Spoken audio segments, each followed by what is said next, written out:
शिक्षा महाकुंभ अभियान के अंतर्गत 5वां संस्करण 31 अक्टूबर से 2 नवंबर 2025 तक नाईपर मोहाली में आयोजित किया जाएगा। इस बार का विषय होगा क्लासरूम टू सोसाइटी, बिल्डिंग व हेल्दियर वर्ल्ड थ्रू एजुकेशन। शिक्षा महाकुंभ अभियान के इस 5वें संस्करण का उद्घाटन पंजाब के राज्यपाल माननीय श्री गुलाब चंद कटारिया के द्वारा किया जाएगा। इस आयोजन के अकादमिक जगत, शोध, उद्योग और नीति निर्माण से जुड़े अग्रणी व्यक्तित्व तक साथ आएंगे और भारत में शिक्षा के भविष्य को नए दृष्टिकोण से परिभाषित करेंगे। इससे पूर्व शिक्षा महाकुंभ की 4 संस्करण क्रमशः NIT Jalandhar, NIT Kurukshetra, NIT Srinagar और कुरुक्षेत्र विश्वविद्यालय में सफलतापूर्वक आयोजित किए जा चुके हैं। प्रत्येक संस्करण के साथ इसमें अकादमिक जगत, उद्योग और शोधकर्ताओं की भागीदारी लगातार बढ़ती जा रही है। शोध पत्रों की संख्या और प्रोजेक्ट प्रस्तुतियां हर वर्ष निरंतर बढ़ रही है।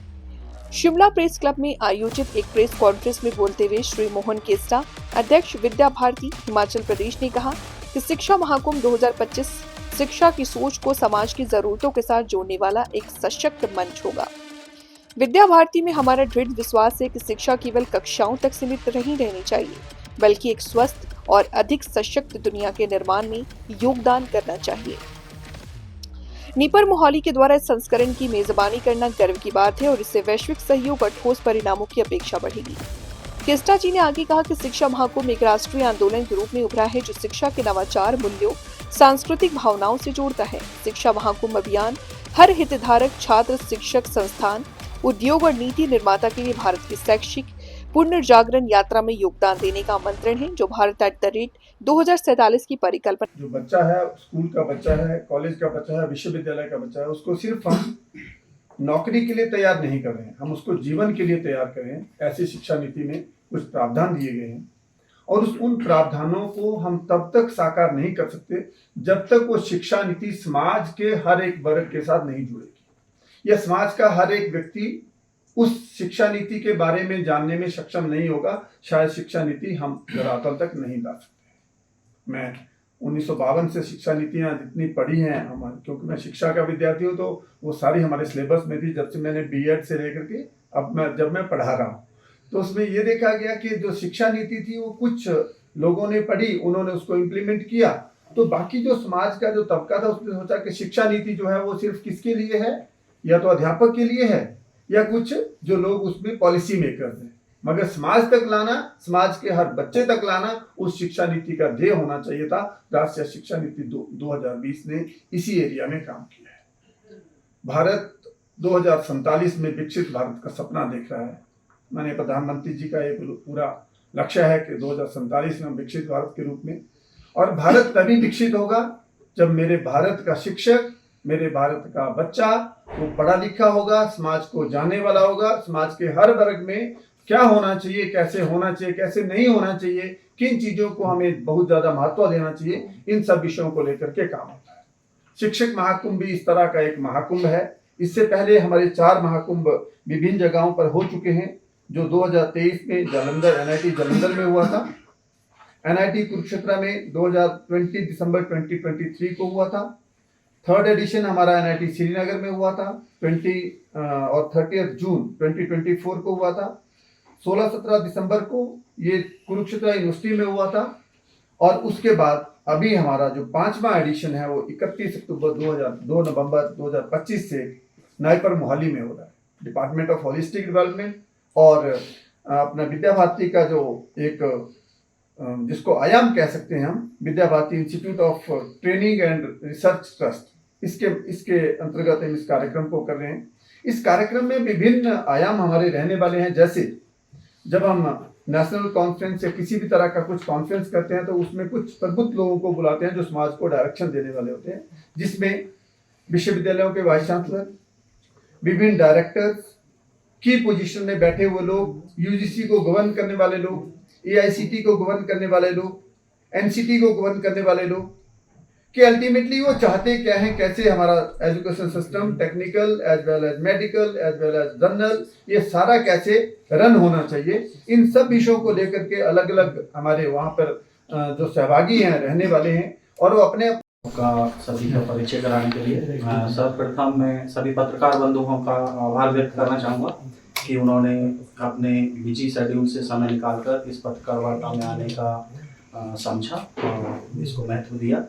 तो जैसा कि आरती जी ने कहा कि आज की जो पत्रकार वार्ता है वो शिक्षा महाकुंभ 2025 जो कि शिक्षा महाकुंभ अभियान का 5वां संस्करण है उसके निमित्त रखी गई है कि उसकी अनाउंसमेंट हम ऑफिशियली हिमाचल प्रदेश में कर दें। तो बात आती है कि शिक्षा महाकुंभ अभियान है क्या।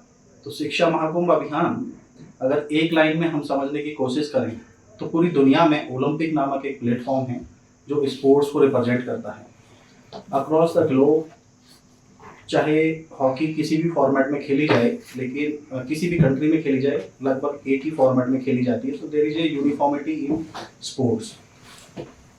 और जो स्पोर्ट्स है वो शिक्षा का एक छोटा सा हिस्सा है और शिक्षा जो कि समाज, देश और संसार की समस्याओं के समाधान में अहम भूमिका निभाती है, उसके लिए पूरी दुनिया में ऐसा कोई ग्लोबल मंच या वैश्विक मंच हम कहें तो उपलब्ध नहीं है।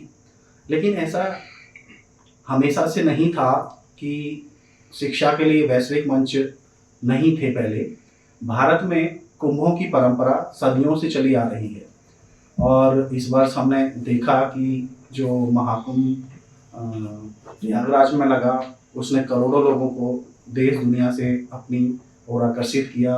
लोगों ने वहाँ डुबकियाँ लगाई।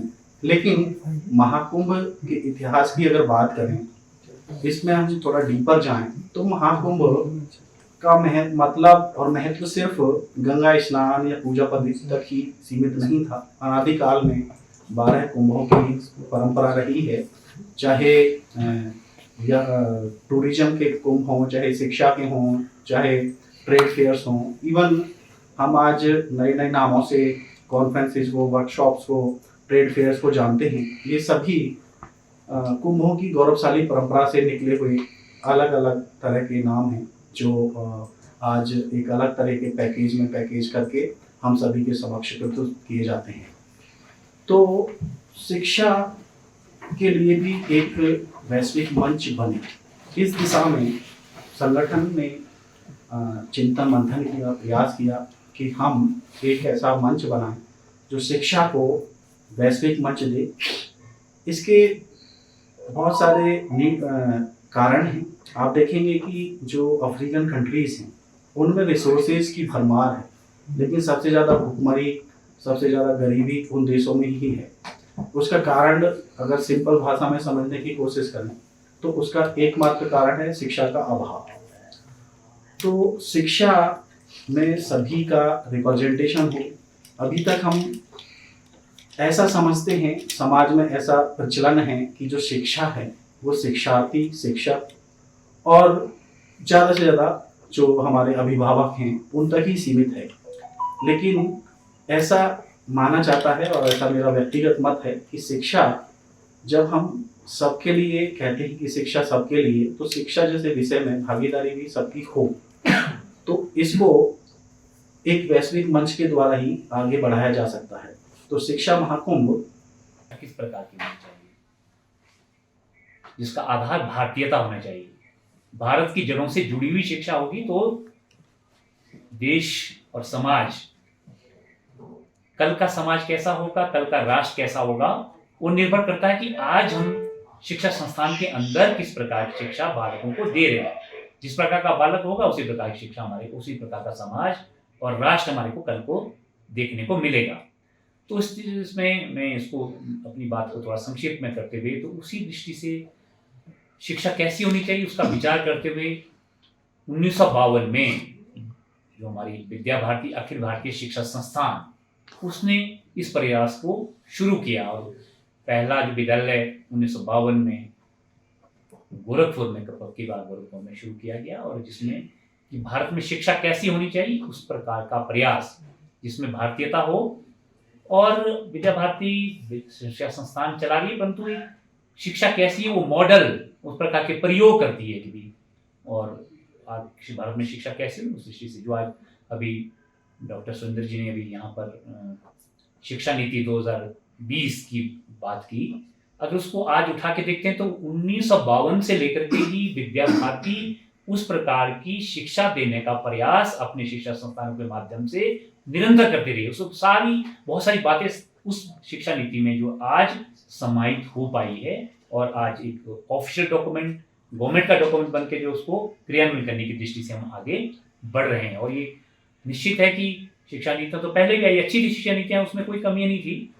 कोठारी कमीशन से लेकर उसको भी देखें, 1986 की शिक्षा नीति को भी देखते हैं, परंतु उसका जो संकेत मात्र जो डॉक्टर सुरेंद्र जी ने यहाँ पे किया कि भी उसका क्रियान्वयन कैसे हो, जब तक हम उसके सभी स्टेक होल्डर को नहीं जोड़ेंगे तो क्रियान्वयन नहीं होता। नहीं तो कुछ लोगों तक वो रहती है और वो किताबों में रह करके या हमारी उसके अंदर ही रह करके फाइलों में रह करके वो दम तोड़ देती है। इसलिए समाज का बड़ा तकबा उसमें जो है उसमें सम्मिलित हो, उन तक हम पहुंचे, तभी जो है उसका क्रियान्वयन ठीक से होगा। और उसमें बहुत सारी सुंदर बातें आई हैं, जैसे आज टेक्नोलॉजी की बात है, आगे टेक्नोलॉजी की दृष्टि से भारत आगे बढ़ भी रहा है, तो बाल्यकाल से ही जो स्किल एजुकेशन की बात उसमें कही है कि बाल्यकाल से 6ठी कक्षा से लेकर बालक को जो कौशल वाली शिक्षा जो है वो देने का प्रयास किया जाना चाहिए। तो तभी आज निश्चित तौर पे हमारा सपना भी है, देश का सपना भी है। माननीय प्रधानमंत्री जी ने कहा भी है कि 2047 में एक विकसित भारत देखा जाता है। विकसित होने के लिए शिक्षा एक महत्वपूर्ण अभिन्न अंग है, नहीं तो उसके बिना शिक्षा नहीं है। शिक्षा वो सामान्य शिक्षा हो सकती है, विज्ञान की शिक्षा हो सकती है, मेडिकल साइंस की शिक्षा हो सकती है। वो सारी आयामों का विकास जो है वो तभी हो पाएगा जब हम उस प्रकार की शिक्षा देने का प्रयास करेंगे। इस दृष्टि से विद्या भारती जो अभी आज ये महाकुंभ की बात है, एक मंथन की कि हम शिक्षाविदों को, वाइस चांसलर्स है, NITs है, IITs है, ऐसे सब शिक्षाविद बैठ करके चिंतन करें कि हमारी शिक्षा का स्वरूप क्या होना चाहिए। तो इस महाकुंभ का उद्देश्य यही है कि वहां पर एक विचार मंथन, और ये भारत में नया नहीं है, पहले भी हम देखते थे जो भी कोई निर्णय लेने से पहले जब शासन व्यवस्था राज दरबार हुआ करते, राज दरबारों में भी वहाँ एक जिसको हम कहते हैं वहाँ की जो ऋषि मुनि ऐसे उसका के विशिष्ट जो धरोहर थी वहाँ की, वो संपदा थी, वो निरंतर चिंतन करके जो है क्या होना चाहिए उसका विचार मंथन करने के बाद ही उसका निर्णय आगे लेते थे। तो वही एक महाकुंभ के माध्यम से भी शिक्षा कैसी होनी चाहिए, किसके लिए होनी चाहिए, सभी और छोटे बच्चों की शिक्षा कैसी होनी चाहिए, आगे जो हमारी हायर एजुकेशन किस तरह से होनी चाहिए, और उसका आधार जो भारतीयता, मूल में उसके केंद्र में भारतीयता नहीं रहेगी तो हम जो है आज फिर जिस दिशा में हम बढ़ने लगे थे उसी दिशा में आगे बढ़ेंगे, और उसका परिणाम हमारे सामने कि हम आगे बढ़ने के बजाय हम कहीं पीछे रह गए हैं। तो आज तो देखो, अगर ये बड़े प्रसन्नता की बात भी आप सबके ध्यान में ही है, पहले जब चंद्रयान हमने उतारा है ना, तो उस समय अगर इस वहाँ से जो चित्र आ रहे थे, भाई साहब तो हमारे इसरो में से ही है, वरिष्ठ वैज्ञानिक हैं, तो वहाँ के जो वैज्ञानिकों ने जब वहाँ देखा होगा तो उस समय जो चंद्रयान उतारा उसमें टेक्नोलॉजी भी भारत की थी। प्रसन्नता का विषय ये कि टेक्नोलॉजी भारत की थी और साधन भी भारत के थे। नहीं तो हम साधन भी हम बाहर से मंगाने पड़ते थे और टेक्नोलॉजी भी बाहर से लाते थे, पर वो साधन और तकनीक अपनी थी। और उसमें भारतीयता का दर्शन अगर देखा होगा आपने, अगर चित्र देखे होंगे, जो महिला वैज्ञानिक थे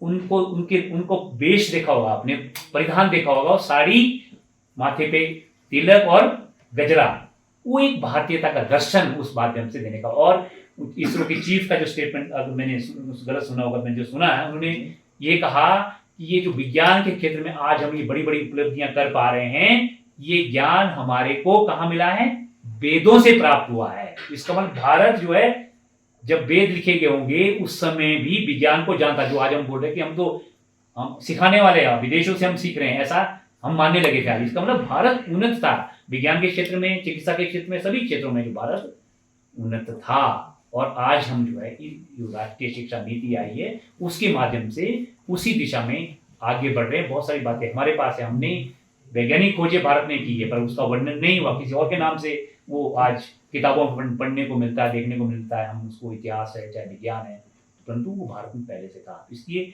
विद्या भारती आज जो ये मंथन कर रही है, इसमें विद्या भारती पूरे देश के अंदर इस समय 25,000 शिक्षा संस्थान, जिसमें यूनिवर्सिटीज़ है, हमारे BEd कॉलेजेस है, सैनिक स्कूल्स है, कॉलेजेस है, ऐसे शिक्षण संस्थान 25,000 से ज़्यादा शिक्षण संस्थान पूरे देश के अंदर विद्या भारती चला रही है। और उसमें आज जो है 35 लाख से अधिक भैया बहन, जो हम विद्या भारती की भाषा में ये कहते हैं, हमको मतलब विद्यार्थी पढ़ रहे हैं, उसमें अध्ययन कर रहे हैं, और 1.5 लाख से ज़्यादा आचार्य उसमें शिक्षक काम कर रहे हैं। और पूर्व छात्र जो हमारे विद्यालयों से निकलने वाले छात्र हैं, उनकी संख्या जो है आज 40 लाख के आसपास है, 40 लाख से भी अधिक है।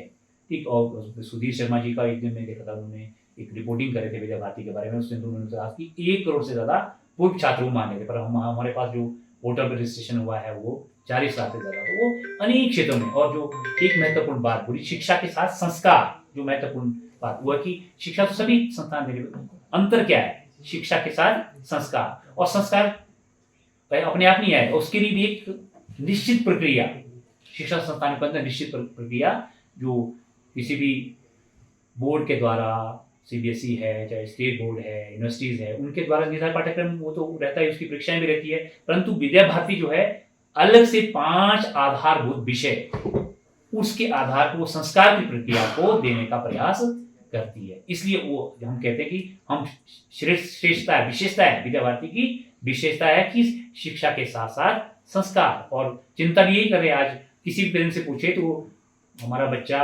शिक्षा ठीक है वो पढ़ाई करेगा, परंतु उसको अच्छा नागरिक बनने के लिए जो संस्कार मिलने चाहिए, उसके लिए आज अभिभावक भी चिंतित है। वो विद्या भारती ये सारा प्रयास उस माध्यम से कि संस्कार क्या, किस प्रकार संस्कार की, वो भारत के लिए समाज की सेवा करने वाला, राष्ट्र को सर्वोपरि मानने वाला ऐसा सेवाभावी बालक बने। आने वाले पढ़ाई अपनी पूरी करने के बाद वो कहीं ना कहीं जीवन में स्थापित होना है, तो स्थापित होने के बाद उसके मन में ये भाव हो कि ये मेरा अपना समाज है, अपनत्व का भाव, आत्मीयता का भाव और राष्ट्रपति श्रद्धा का भाव, ये जागरण उसके मन में हो, तो उसको हम संस्कार कहते हैं कि वो उस तरह से संस्कार करने की प्रक्रिया विद्या भारती के शिक्षण संस्थानों के माध्यम से। और आगे क्या किया जाना चाहिए, ये जो शिक्षा महाकुंभ जैसे हमारे आयोजन है, इनके माध्यम से शिक्षाविद जो है, शिक्षा के क्षेत्र में मंथन करने वाले, काम करने वाले जो लोग हैं, वो बैठते हैं, चिंतन करते हैं और आगे की योजना बनाते हैं कि हम किस दिशा में कैसे आगे बढ़ेंगे, उसकी रचना और योजना करने का काम महाकुंभ के माध्यम से होता। तो इस दृष्टि से आप सब लोग आज आप उपस्थित हुए, उसके लिए